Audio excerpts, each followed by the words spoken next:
মেহেদী হাসান মিরাজ একদিন বাংলাদেশের ক্যাপ্টেন হবেন, এটা তো ঠিক হয়ে আছে আরো 9 বছর আগে থেকে, সেই 2016 সালে। কিন্তু 2025-এ এসে অবশেষে যখন মিরাজকে ক্যাপ্টেন্সি দেওয়া হলো একটা ফরম্যাটে, ওয়ানডে ফরম্যাটে, যেই পরিস্থিতিতে দেওয়া হলো, সেটা কি মিরাজের জন্য ফেয়ার, নাকি তার উপরে একটা আলাদা চাপও তৈরি হয়েছে? সেই চাপটা মিরাজ জয় করতে পারবেন কিনা, শ্রীলঙ্কার বিপক্ষে সামনের ওয়ানডে সিরিজে বিরাট বড় একটা অগ্নি পরীক্ষার মুখে ক্যাপ্টেন মিরাজ পড়ে গেছেন, সেটা আমরা বলতেই পারি।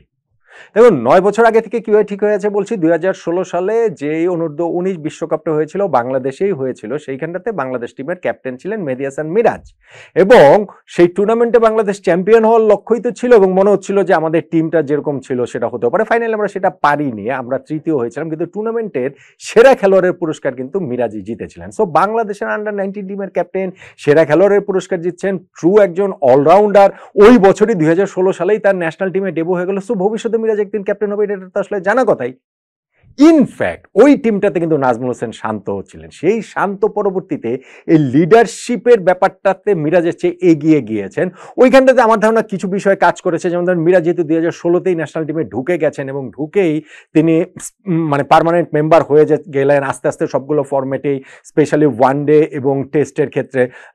তখন আমাদের ওই টিমটাতে যেহেতু পিক সব নেম ছিল, সেটা মাশরাফি ছিলেন, সাকিব ছিলেন, মুশফিক, রিয়াদ, হচ্ছে গিয়ে তামিম, সবাই যেহেতু ছিলেন, সেই কারণে লিডারশিপের ওই জায়গাটাতে মিরাজকে ওইভাবে অত বিবেচনা করা হয়নি। শান্ত যেহেতু ন্যাশনাল টিম আরেকটু পরে এসেছেন, আরেকটু পরে এস্টাবলিশ হয়েছেন, তখন বিসিবির যে অন্যান্য যে ধাপের ক্রিকেটগুলো ছিল, ধরেন হচ্ছে ওই যে বাংলাদেশে দল কিংবা ওই যে বিসিবি যে ভাগ করে টোরে খেলায়, ওই জায়গাটাতে শান্তর উপরে অনেক ইনভেস্টমেন্ট, শান্তর ক্যাপ্টেন্সির উপরে অনেক ইনভেস্টমেন্ট বাংলাদেশ ক্রিকেট বোর্ড করেছে, এবং সেটা যথার্থই করেছে। সেই ইনভেস্টমেন্টের ফলাফল হচ্ছে শান্তর মাত্র এই 1-1.5 বছরের ক্যাপ্টেন্সি। এর মধ্যেই তার কাছ থেকে আসলে সেই ক্যাপ্টেন্সির সবগুলোই একে একে চলে গেল নানান পরিস্থিতিতে। কি পরিস্থিতিতে সেই জিনিসটা আমরা জানি। এখন যখন আমার যেটা আলাপ, সেটা হচ্ছে গিয়ে নাজমুল হোসেন শান্তকে ওয়ানডে ক্যাপ্টেন্সি থেকে সরিয়ে দেয়া হোক, এই ষড়যন্ত্র তো নিশ্চয়ই মিরাজ করেননি। মিরাজ তো নিশ্চয়ই ওই ষড়যন্ত্রের পার্ট না, কোট আন কোট, যে না শান্তকে সরিয়ে আমাকে ক্যাপ্টেন্সি দিতে হবে। এইটা বাংলাদেশ ক্রিকেট বোর্ডের ব্লান্ডার। সেই ব্লান্ডারের খেসারত ক্রিকেটকে দিতে হচ্ছে, বাংলাদেশ ক্রিকেটকে দিতে হচ্ছে, এবং শান্ত যে টেস্ট ক্যাপ্টেন্সিটাও ছেড়ে দিয়েছেন, সেটা ওই ব্লান্ডারের খেসারতে। ইনফ্যাক্ট তারপরেও ক্রিকেট বোর্ড যথার্থ পদক্ষেপ নেয়নি। আমি বলছিলাম যে 12ই জুনের এই ঘটনা, মিরাজকে ক্যাপ্টেন্সি দেয়া, শান্তকে সরিয়ে 28শে জুন শান্ত টেস্ট ক্যাপ্টেন্সি ছেড়েছেন। এই মাঝখানে 16 দিনও বাংলাদেশ ক্রিকেট বোর্ড তথা ক্রিকেট অপারেশনস কমিটি তথা সেই কমিটির চেয়ারম্যান নাজমুল আবেদিন ফাহিম ভাই কেউ আসলে প্রপারলি অ্যাক্ট করতে পারেননি। ফলে এই শান্তর চলে যাওয়াকে ঘিরে, টেস্ট ক্যাপ্টেন্সিটা ছেড়ে দেওয়াকে ঘিরে আরো একটা বিতর্কের জায়গা তৈরি হয়েছে, এবং মিরাজের উপরে আরো একটু চাপের জায়গা তৈরি হয়েছে। দেখুন, মিরাজ এখন আমাদের ওয়ানডে ক্যাপ্টেন আগামী 1 বছরের জন্য, নো ম্যাটার হোয়াট। শান্তর এই যে বিতর্কের জায়গাটা একপাশে সরিয়ে রেখেও বলতে হবে আমাদের ওয়ানডে টিমটাকে আসলে মিরাজই তৈরি করবেন, এবং 1 বছরের জন্য দেওয়া হয়েছে। ব্যাক অফ দ্য মাইন্ডে ক্রিকেট বোর্ডের নিশ্চয়ই 2027 ওয়ার্ল্ড কাপ রয়েছে, মিরাজের নিশ্চয়ই সেই জিনিসটাই রয়েছে, শান্তরও ছিল, কিন্তু শান্তকে যেহেতু চলে যেতে হয়েছে, মিরাজ এখন তার ওই টিমটাকে 2027কে মাথায় রেখে, ওয়ার্ল্ড কাপকে মাথায় রেখে কিভাবে তৈরি করেন সেটা হচ্ছে গিয়ে দেখার বিষয়, এবং ওই জায়গাটাতে সবগুলো সেক্টর থেকে সাপোর্টটা আসলে খুবই প্রয়োজন। মিরাজের এই ক্যাপ্টেন্সি যে শুরু হচ্ছে শ্রীলঙ্কার বিপক্ষে সিরিজটা দিয়ে, সেইখানে নাজমুল হোসেন শান্তও কিন্তু টিমে রয়েছেন, এবং শান্ত কিন্তু টিমের খুবই ভাইটাল একজন মেম্বার, খুবই গুরুত্বপূর্ণ একজন সদস্য।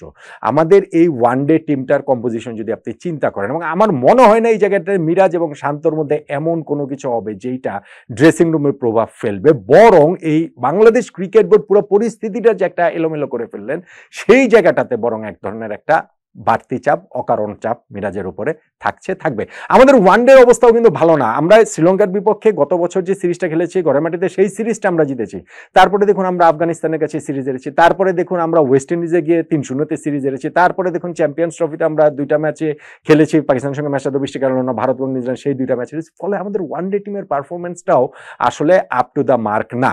মিরাজ নিজেও ক্যাপ্টেন হিসেবে ওই যে আফগানিস্তানের ওকে সিরিজের লাস্ট ম্যাচটা শান্তর ইনজুরির কারণে তিনি ক্যাপ্টেন্সি করেছেন, ওখানে কিন্তু দল হেরেছে। ওয়েস্ট ইন্ডিজে 3টা ওয়ানডেতে ক্যাপ্টেন্সি করেছেন, দল হেরেছে। সো মিরাজও কিন্তু 4টা ওয়ানডেতে যে দলকে নেতৃত্ব দিয়েছেন, 4টাই বাংলাদেশ হেরেছে। কিন্তু এগুলো আসলে খুবই আমি এগুলো তো খুব বড় করে দেখতে চাই না। মিরাজের উপরে এই মুহূর্তে ওরকম প্রেসারের জায়গাটা যেন তৈরি না হয়। আমার মনে হয় যে চারপাশের সবারই, স্পেশালি বাংলাদেশের ক্রিকেট বোর্ডকে অভিভাবক সংস্থা হিসেবে এই জায়গাটাতে তাদের ব্লান্ডারের কারণে যেন নতুন কোনো আর চাপ তৈরি না হয়। তাদের ব্লান্ডারের কারণে এই নাজমুল হোসেন শান্তর এই ইস্যুটাকে ঘিরে মিরাজের উপর একটা এমনিতেই বাড়তি চাপ তৈরি হয়েছে। কিন্তু 2027 ওয়ার্ল্ড কাপ সামনে রেখে এখন মিরাজই আমাদের ওয়ানডে ক্যাপ্টেন, আগামী 1 বছর তাকেই সেই দায়িত্বটা দেওয়া হয়েছে। সেই জায়গাটা যেন বাংলাদেশ ক্রিকেট বোর্ড নিজেদের ভুলের কারণে মিরাজের উপরে আর কোনো প্রেশার যেন তৈরি না হয়, সেই জিনিসটা আসলে করাটা উচিত বলে আমি মনে করি। এবং Miraz fantastic captain, fantastic leader তিনি হতে পারেন, এবং আমি মনে করি যে সত্যি সত্যি তার ক্যাপ্টেন্সিতে বাংলাদেশ ক্রিকেটের আরো একটা ভালো জায়গাতে যাবে, ওই আশাবাদ নিয়েই তার এই ফুল টাইম ক্যাপ্টেন্সির যে টেনিওরটা আগামী 1 বছরের জন্য সেটা যে শুরু হচ্ছে, সেই আশার জায়গাটা আমরা আসলে করতেই পারি। এবং বাংলাদেশ ক্রিকেট বোর্ডকে ওই জায়গাটাতে সত্যি সত্যি ক্রিকেটারদের ক্রিকেট টিমের অভিভাবকের মতো ভূমিকা পালনটা করাটা খুব জরুরি, যেন মিরাজের উপরে অহেতুক বাড়তি আর কোনো চাপ তৈরি না হয়।